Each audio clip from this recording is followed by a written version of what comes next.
to the Western Europe and go to France, to the Loire, with Juliette Montmousseau, who is the CEO of Bouvet Ladubay. She's also fifth generation. She managed exports in the US, UK, India, Netherlands, Belgium, Japan, China, Scandinavia, and she's been CEO since 2015. And we're thrilled to have you here. So tell us a little bit about the Saumur region of the Loire, what makes it unique, and how it's so well suited for the beautiful sparkling wines you're making there. Juliette. Thank you very much. First of all, thank you for including Bouvet Ladubay and the Loire Valley in this great webinar. And it's also a treat to travel from our own places through so many countries and wine regions. So we've been now with the Douro River and the Rhine River. Now you're moving back west to the Loire Valley and to Saumur. So I will share my screen to show you a picture of Saumur so that you have a sense of where we are.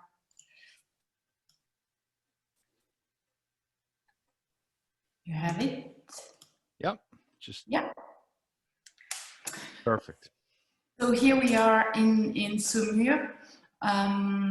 So Bouvet Ladubay winery was founded in 1851 by Etienne Bouvet, who's with me tonight. That's why I have his statue here. And his wife Célestine Ladubay. So it started with a love story between the two of them. And they created this sparkling wine house. My family took over this house in the 30s. So since then we are taking care of Bouvet Ladubay. And originally my family Montmousseau, had another winery in Touraine called the Montmousseau. And so we're making sparkling wines in Loire Valley since 1886. And so this is Saumur, located right on the Loire, and the smallest picture or painting here is the first maybe snapshot or picture of Saumur from the 15th century, showing the vineyards nearby the castle. So another map, because we need these geographic elements tonight to understand how unique our regions are. So we are very close to the ocean. You see Saumur here, right in the heart of Loire Valley. We are 2 hours from the seaside and from oysters and so on. And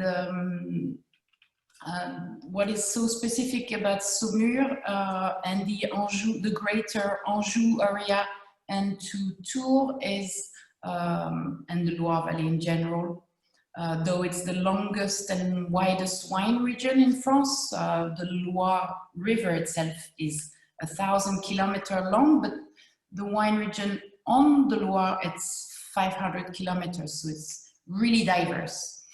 And what's specific about our climate is that it's quite mild, although of course, as we have already mentioned tonight with the warmer climate change, it has an impact on our wines. Back in maybe 40, 50 years ago, the wines was added more sugar to elevate the level of alcohol. Nowadays, it's not necessary anymore. So this chaptalisation that was used to be done is not done anymore.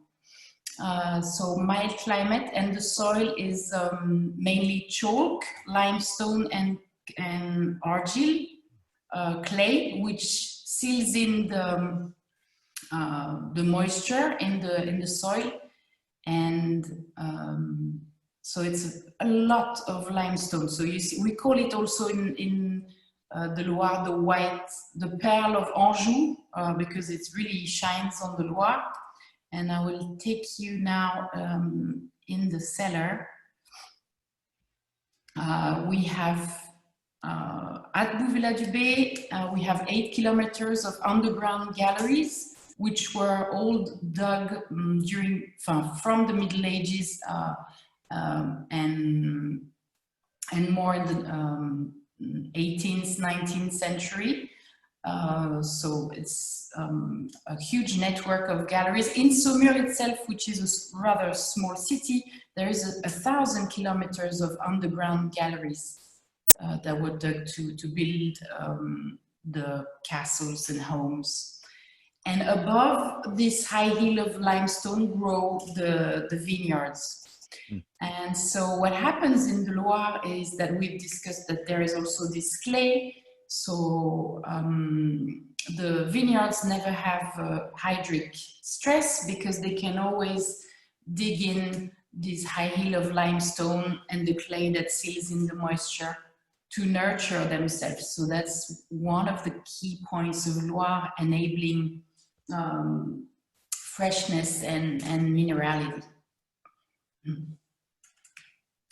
And so vineyards also started to be planted in 11th century, also with communities alongside the Loire. So that's a good example of Parnay nearby Saumur.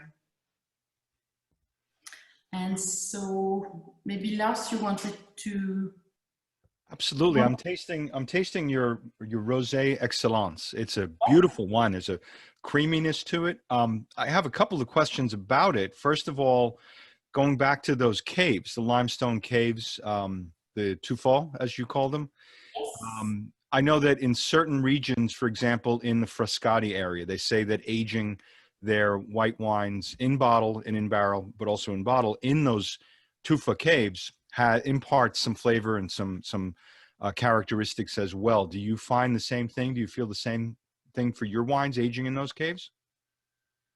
Yes, because it's what's very good about them is that it's they are dark and it's the same temperature throughout the year.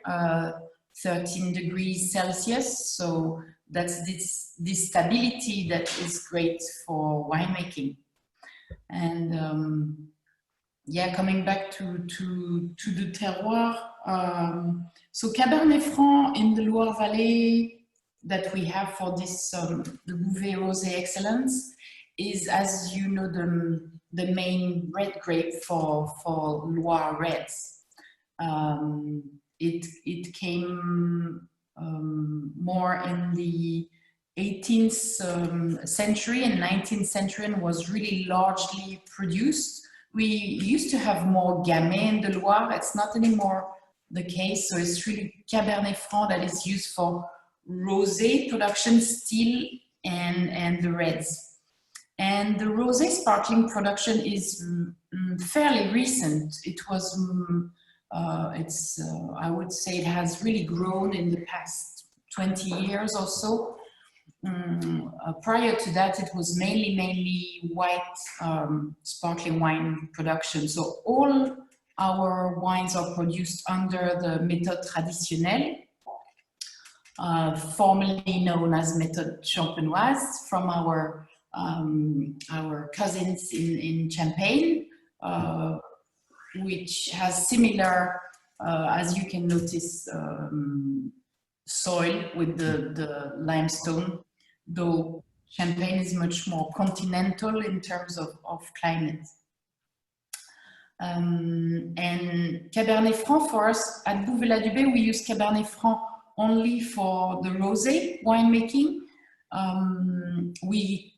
It's often used in the area in the white blends, but our signature is that we use Chenin, the king grape of Loire, Chenin, and we use Chardonnay for our white blends. We work in Blanc de Blanc style, and we use Cabernet Franc only to make rosé because we think it's perfect as a rosé. You really have this, the idea is to have this cracking fruit almost, as if you were biting in the grape. Yeah, you definitely get some of that spice of the Cabernet. It's typical for Cabernet Franc as well. It's surprising. And is this 100% Cabernet Franc? It is, yes. That's fascinating. And you have many different places. Sorry. It's okay. And you said you have, but you in the past you also have vinified Cabernet Franc in Blanc, in white. Vinified Yes. white. Wow. it's often the case here in the area, but what we love about the Cabernet is that fruitiness, and it really comes out in the rosé, and you can pair it with a lot of different spicy foods as well with that element. Beautiful fruitiness. Now, let me ask you a question about the denomination or the nomenclature. Would you be able to call this a Cremant? No, it's under méthode traditionnelle. We are also producing Crémant de Loire appellation and Saumur Brut appellation. So these are our three main categories. So this wine is under méthode traditionnelle. With no geographical designation, though all the juice comes from Loire Valley. There's actually something I wanted to tell you on the bottle. You see it's written produce of France, and on some sparklers made in France, it's written produced in France. There's a difference. If it's produced of France, the juice is from France, and it could be from different region. In this case, it's only from Loire Valley. If it's produced in France, the juice can come from our friends in Italy or in Spain. It was decided by Europe to enable trade also between wine countries.